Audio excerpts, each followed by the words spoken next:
후쿠시마 오염수 방류건 이 관련 이야기 또 하나 이어가도록 하겠습니다. 오염수 방류를 막기 위한 정부의 실질적인 조치를 촉구하는 헌법 소원을 청구한 변호사 모임이 있는데요. 전화 연결을 통해서 자세한 이야기 듣도록 하겠습니다. 민주사회를 위한 변호사 모임 김영희 변호사입니다. 변호사님 안녕하십니까? 네, 안녕하세요. 예, 앞서 소송 관련 이야기인데 들으셨어요? 네, 일부 들었습니다. 어떤 네. 내용인지 아시죠? 그러니까 보통 소송하면 우리가 좀 익숙합니다. 친숙하고요. 근데 헌법 소원이지 않습니까? 헌법 소원 설명부터 좀 해주셔야겠는데요. 그 일반 소송은 보통 법원에 내는데 이거는 헌법재판소에 내는 거고요.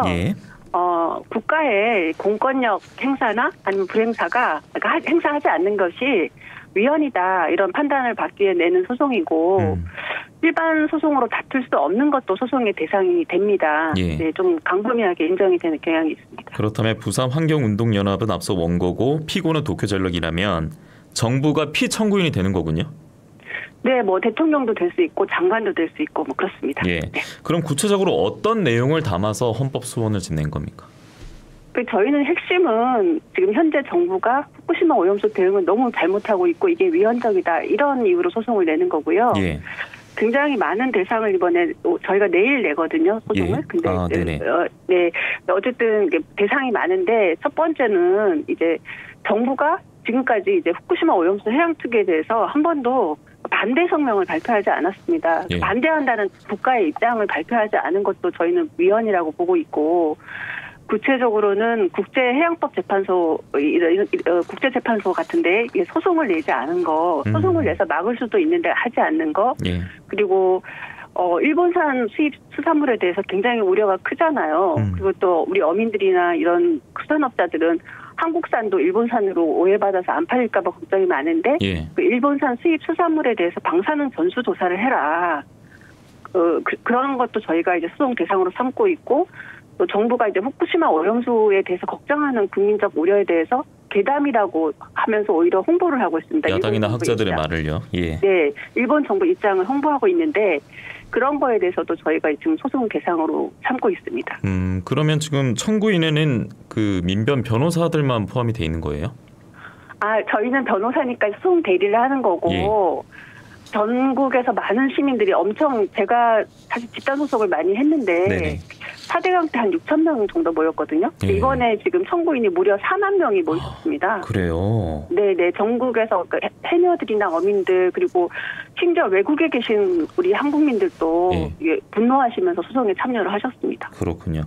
그 찾아보니까 이제 피해 대책을 사실 지금 정부가 대응하는 거는 어떻게든 방류는 될 거니까 그에 대한 대응만 내놓고 있는 것 같고 피해 대책을 마련하지 않은 부작위 이런 걸 꼽으셨는데 부작위는 어떻게 해석하면 되는 거예요?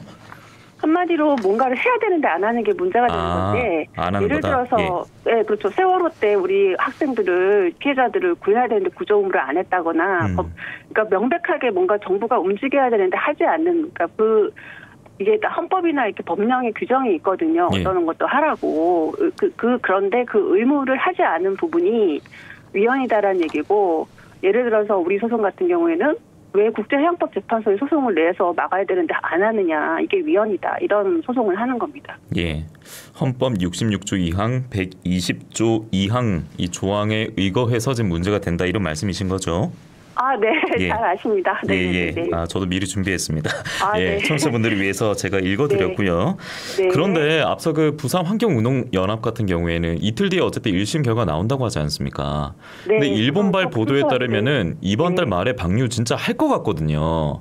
근데 헌법재판소까지 지금 헌법소원 내고 이게 되돌아오려면 너무 임박하거나 늦은 건 아닐까 이런 생각도 드는데 어떻습니까?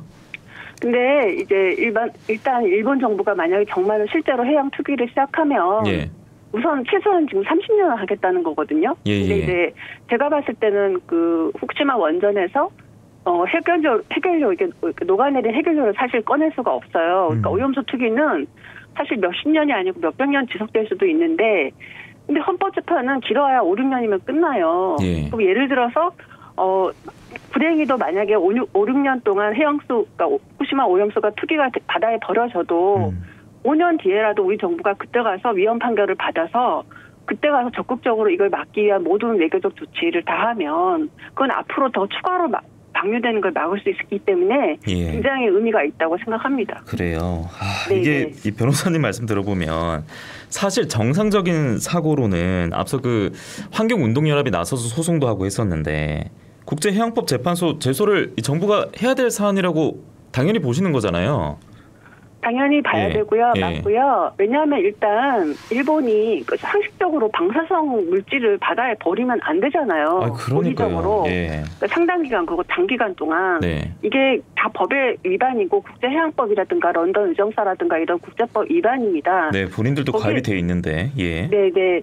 여기에 대해서 저희가 그러니까 우리 정부가 소송을 내야 되는데 소송을 내야 된다는 건 법적으로 의무가 저희는 있다고 판단을 하는데 만약에 소송을 냈을 때 이제 그 잠정 조치라는 말이 조금 어려울 수는 있지만 가처분이라는 말은 많이 들어보셨죠? 그러니까 판결이 나기까지 시간이 많이 걸리니까 이게 너무 위험하다고 법원이 판단하면 가처분으로 이거를 오염수 투기를 하지 말아라라는 조치를 할 수 있습니다. 그러니까 이런 거를 저희가 하라는 거고 헌법소원이 좋은 점은 만약에 이렇게 국제해양재판소에 제소를 해야 되는데 안 한 게 위헌이라는 판단이 나면 그 판결에 의해서 우리나라 정부는 무조건 제소를 해야 됩니다. 그래서 저희가 소송을 내는 거고요. 알겠습니다. 변호사님 이제 시간이 1분 정도 남아 있는데 우리 정부에 대해서 한 말씀 해주시는 걸로 마무리하겠습니다.